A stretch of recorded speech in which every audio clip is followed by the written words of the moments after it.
Sejarah membuktikan bahawa keunggulan sesebuah negara bukan hanya berakar pada pencapaian ekonomi dan teknologi. Lihat sahaja negara-negara Asia Timur seperti Jepun, Taiwan dan Korea Selatan. Kejayaan mereka berbasiskan budaya kerja yang berdisiplin, semangat kolektif yang tinggi serta penghayatan etika yang kukuh.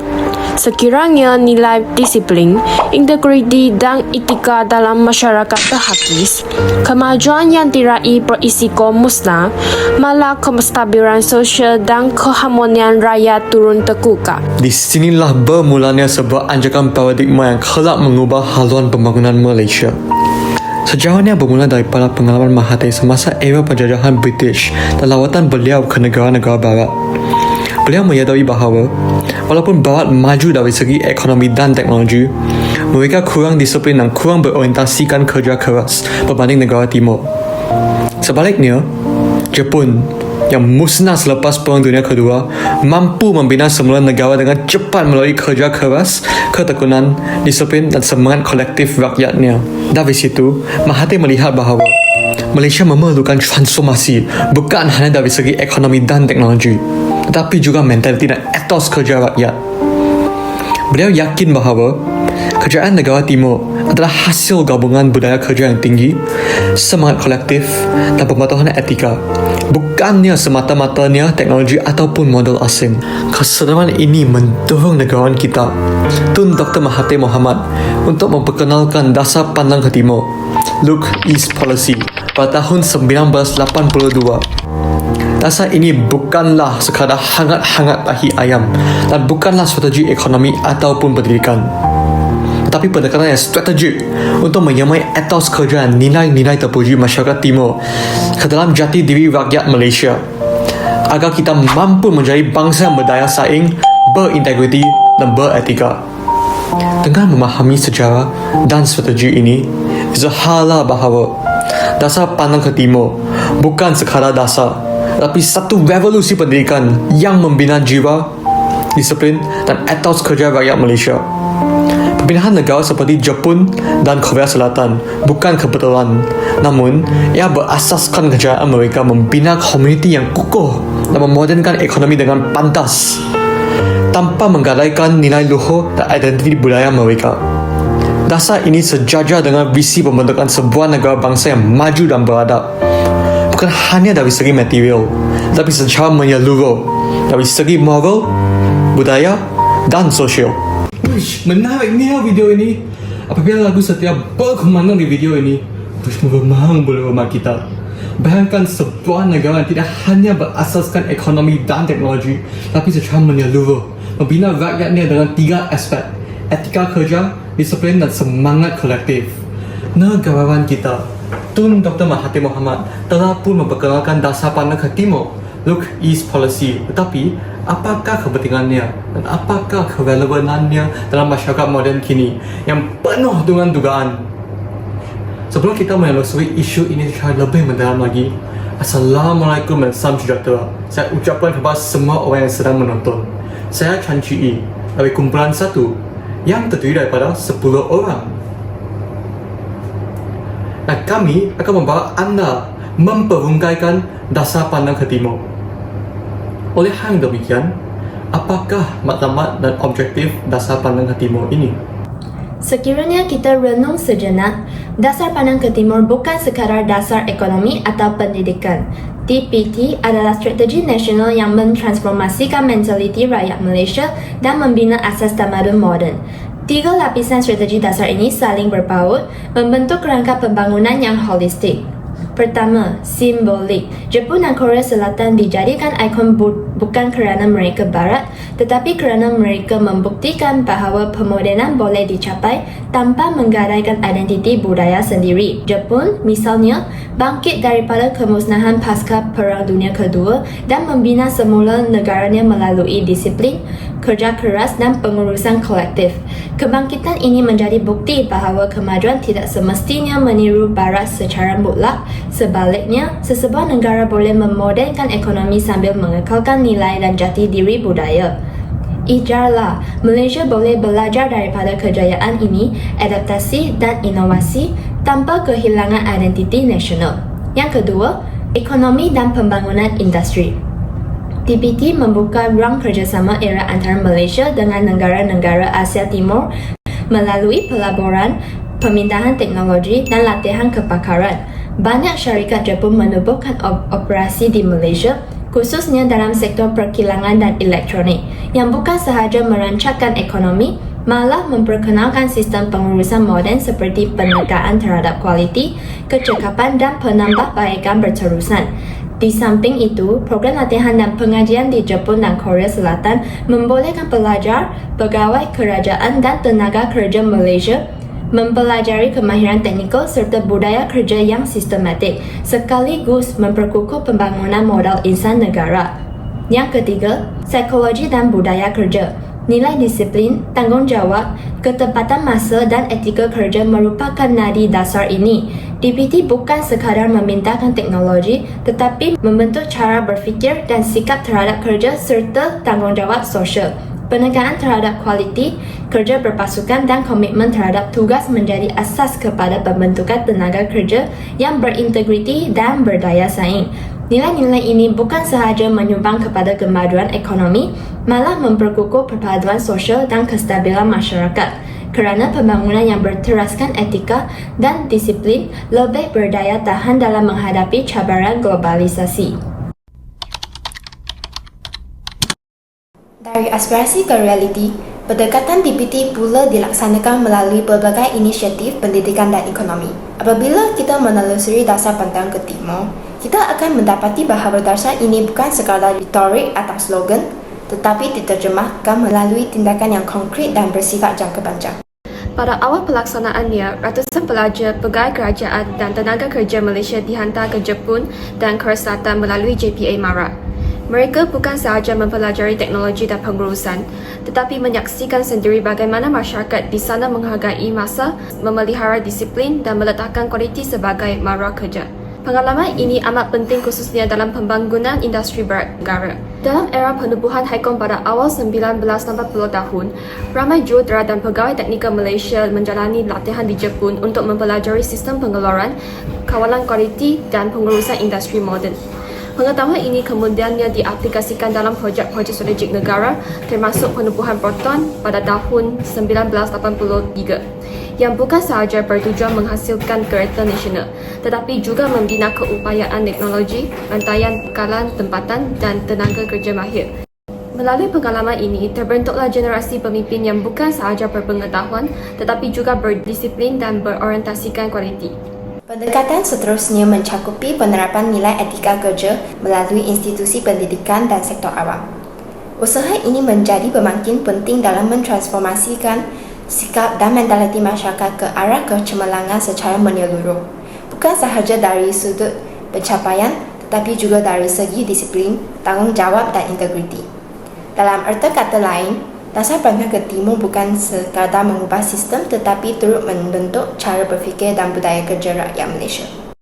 Selain itu, dasar pandang ke timur turut mempengaruhi budaya pentadbiran dan organisasi di Malaysia. Amalan seperti penekanan terhadap kualiti, kerja berpasukan serta menambahbaikan berterusan mula diperkenalkan dalam pelbagai sektor termasuk industri dan perkhidmatan awam.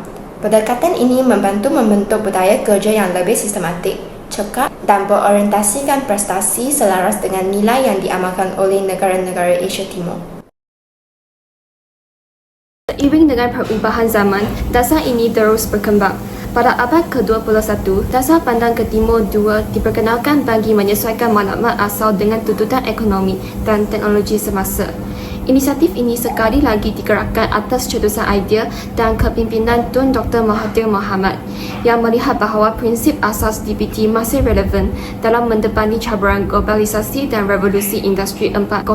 Melalui kerangka ini, sinergi antara Malaysia dan Jepun diperkukuh, khususnya dalam bidang berteknologi tinggi, inovasi, otomasi industri serta pembangunan modal insan berkemahiran tinggi. Tumpuan turut diberikan kepada bidang seperti kejuruteraan maju, tenaga lestari dan teknologi digital selaras dengan keperluan ekonomi berasaskan berpengetahuan. Dalam konteks ini, evolusi DPT 2.0 mencerminkan bahawa gagasan Tun Dr. Mahathir bukanlah bersifat nostalgik terhadap kejayaan Asia Timur pada era 1980-an, tetapi merupakan satu strategi pembinaan tamadun yang bersifat dinamik. Idea ini menekankan bahawa pemodenan tidak harus membawa kepada kehilangan identiti atau pelunturan nilai. Sebaliknya, kemajuan teknologi perlu dipandu oleh etika kerja yang kukuh agar transformasi ekonomi selari dengan kematangan sosial. Lama-kelamaan, kesan dasar ini dapat dilihat dalam kehidupan seharian. Sikap seperti disiplin dalam kerja dan pembelajaran, semangat kolektif dalam melaksanakan tanggungjawab, ketepatan masa, komitmen terhadap kualiti, serta etika profesional yang tinggi semakin diterima sebagai norma dalam kalangan marhin kontemporari. Daripada inisiatif inilah lahir impak nyata. Dasar pandang ke timur boleh dianggap berjaya secara sederhana kerana ia membuat impak yang ketara dalam pembangunan makhluk insan, perukuhan pelabuhan Jepun dan proses perindustrian negara. Sebanyak 26,000 rakyat Malaysia telah dihantar ke Jepun sejak pelaksanaannya, sekaligus melahirkan tenaga kerja profesional berkemahiran tinggi yang terdedah kepada sistem pendidikan dan latihan industri Jepun. Hubungan ekonomi itu diperkukuhkan apabila Jepun muncul sebagai antara pelabur asing yang terbesar di Malaysia. Ini menyumbang kepada pertumbuhan ekspor dan pembangunan infrastruktur. Sementara pula, dasar pandang ke timur turut memainkan peranan yang dominan dalam mempercepatkan pertumbuhan industri dan meningkatkan sumbangan sektor pembuatan kepada KDNK, keseluruhan dalam negara kasar. Melalui pembinaan teknologi, usaha sama industri serta kemasukan syarikat perkilangan dari Jepun, Malaysia berjaya beralih dengan lebih pantas daripada ekonomi berasaskan pertanian kepada ekonomi yang lebih berorientasikan perindustrian. Perkembangan taman perindustrian, sektor elektronik dan industri berat telah menjadikan sektor pembuatan sebagai antara pemacu utama pertumbuhan ekonomi negara. Walaupun kesannya tidak seragam antara semua sektor, dasar ini izharlah membantu memperkukuh asas perindustrian dan daya saing ekonomi negara. Bahkan juga, potong yang ditubuhkan pada tahun 1983 sebagai sebahagian daripada usaha perindustrian negara yang diinspirasikan oleh model pembangunan Jepun merupakan kejayaan yang paling simbolik. Melalui kerjasama dengan Mitsubishi Motors, Malaysia memperoleh pemindahan teknologi, pengalaman kejuruteraan dan pendedahan kepada sistem pengeluaran dan pengurusan industri otomotif moden. Pada peringkat awal, Proton berjaya merangsang pembangunan industri berat, membina rangkaian vendor tempatan serta melahirkan tenaga kerja berkemahiran dalam sektor otomotif. Namun demikian, kejayaan tersebut hanya bersifat sementara. Walaupun Proton mampu menguasai pasaran domestik untuk suatu tempoh, kebergantungannya terhadap perlindungan tarif, cabaran daya saing global serta pemindahan teknologi yang tidak sepenuhnya menghadkan kemampuannya untuk berdaya saing di peringkat antarabangsa. Adakah nilai-nilai dasar pandang ke timur masih relevan bagi membentuk masyarakat moden yang berdaya saing?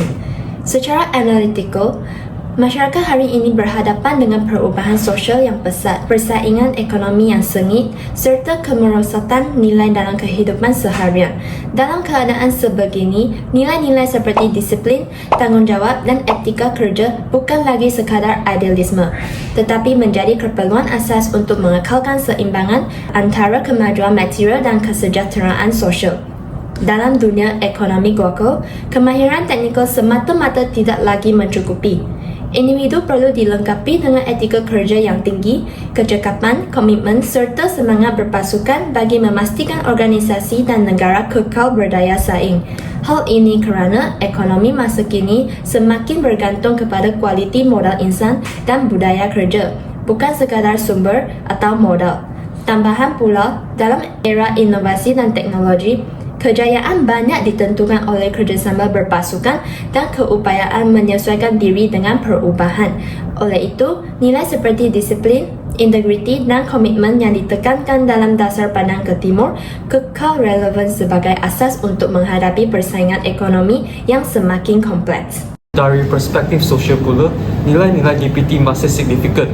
Masyarakat hari ini berdepan dengan polarisasi sosial, cabaran perpaduan dan pengaruh media sosial yang kadang-kala mencetuskan konflik serta salah faham. Dalam konteks ini, nilai toleransi, kesederhanaan dan keprihatinan terhadap kepentingan bersama menjadi semakin penting. Semangat kolektif dan tanggungjawab bersama yang ditekankan dalam nilai timur mampu mengimbangi kecenderungan kepada individualisme dan materialisme yang semakin menular dalam masyarakat moden.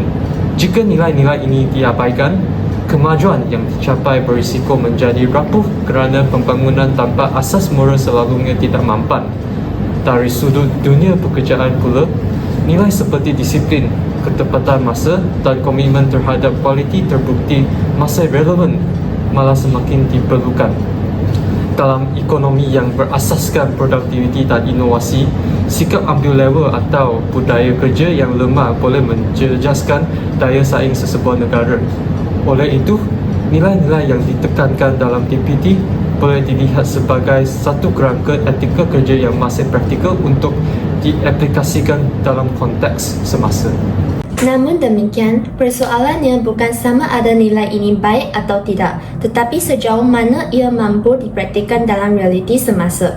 Justeru, penghayatan nilai-nilai timur tidak lagi bersifat mudah dan linear, sebaliknya dihimpit oleh pelbagai cabaran struktural, ideologi dan budaya yang semakin mencabar kewibawaannya. Dalam era globalisasi, sistem ekonomi dunia beroperasi berasaskan persaingan, keuntungan dan kepantasan, tekanan produktiviti yang tinggi, budaya kerja tanpa sempadan, serta fenomena sentiasa dalam talian menjadikan penghayatan nilai disiplin dan komitmen semakin mencabar berbanding era 1980-an. Pelbagai laporan kesihatan awam turut menunjukkan peningkatan isu tekanan, keletihan melampau dan masalah kesihatan mental dalam kalangan pekerja moden. Tidak senior, disiplin dan etika kerja perlu diimbangi dengan kesejahteraan manusia kerana produktiviti yang tidak lestari akhirnya boleh menjejaskan individu, organisasi dan masyarakat secara keseluruhan. Tambahan pula, Malaysia merupakan sebuah masyarakat majuk yang terdiri daripada pelbagai kaum, agama dan latar budaya. Nilai kolektif ala Jepun tidak pula diterapkan secara literal tanpa mengambil kira konteks sosial tempatan. Adaptasi perlu dilakukan secara bijaksana agar tidak bercanggah dengan keberbagaian budaya serta prinsip keseimbangan hidup yang menjadi asas masyarakat Malaysia.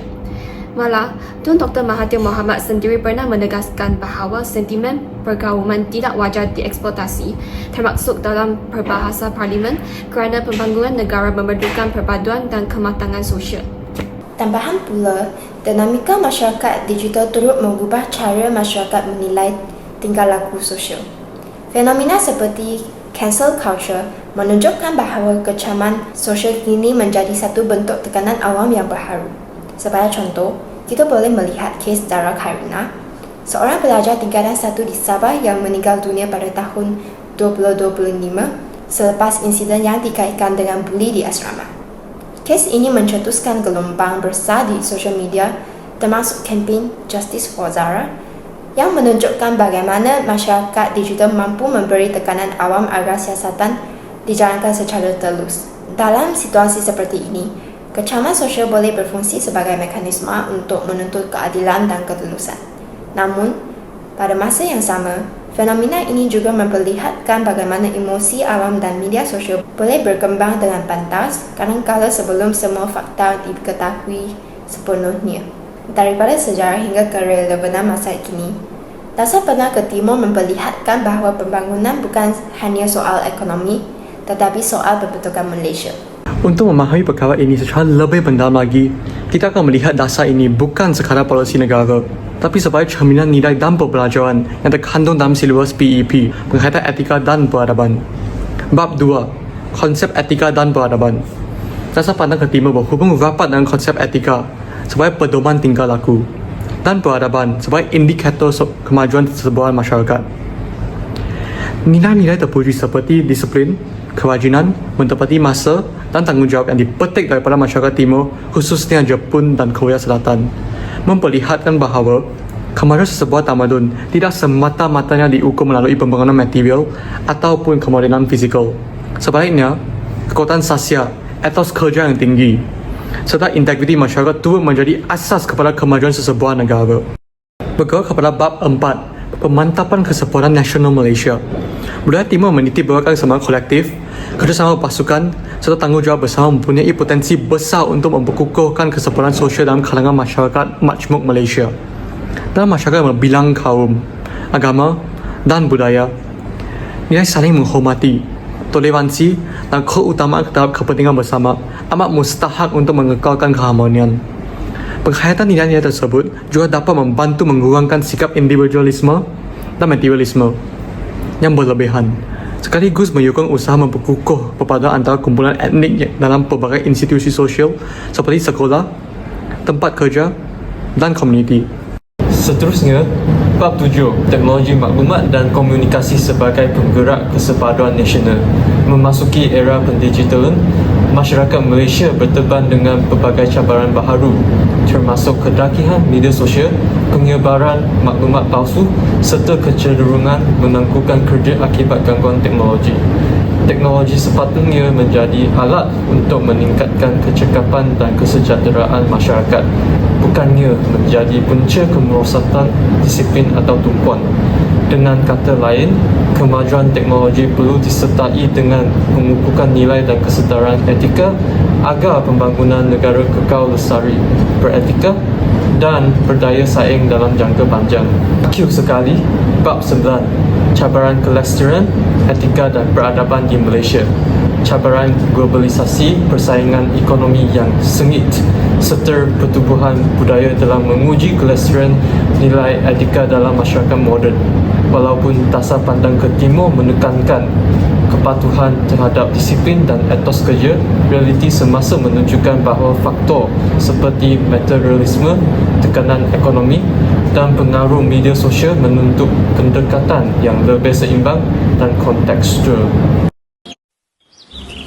Maka, apabila kita meneliti visi dasar pandan ke timur hari ini, jelas bahawa kejayaan sebenar sesebuah negara bukan hanya diukur melalui pencakar langit yang menjulang atau angka ekonomi yang cemerlang, tetapi melalui kualiti sosial rakyatnya. Seperti kata Tun Dr. Mahathir, pembangunan tanpa disiplin, integriti dan etika hanya akan menjadi bangunan pasir cantik dari jauh tetapi mudah runtuh. Dengan penghayatan berterusan terhadap nilai disiplin, komitmen terhadap kualiti dan kesedaran sosial, Malaysia berpotensi menjadi model transformasi global.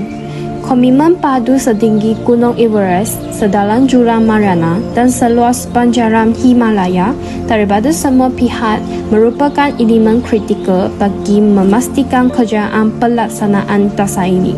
Strategi menyeluruh melalui pendidikan, latihan, pembangunan modal insan serta wacana awan yang beretika dan berwibawa perlu dilaksanakan secara konsisten agar nilai-nilai positif budaya timur tidak ditelan zaman. Pendidikan etika seperti kursus penghayatan etika dan perabadan yang ditetapkan oleh Kementerian Pengajian Tinggi Malaysia (KPT) mesti diterapkan secara sistematik bagi melahirkan graduan yang bukan sahaja cemerlang dari segi akademi tetapi juga berintegriti, tanggungjawab dan beretika tinggi dalam setiap aspek kehidupan.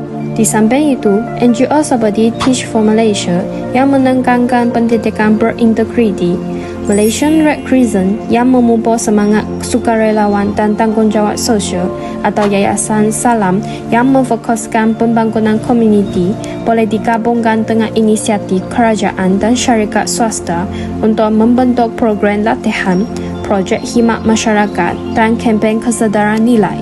Hari ini, Dasar Bandang ke Timur bukan sahaja menjadi inspirasi tetapi juga cahaya penunjuk arah untuk membina generasi yang cemerlang, gemilang dan terbilang.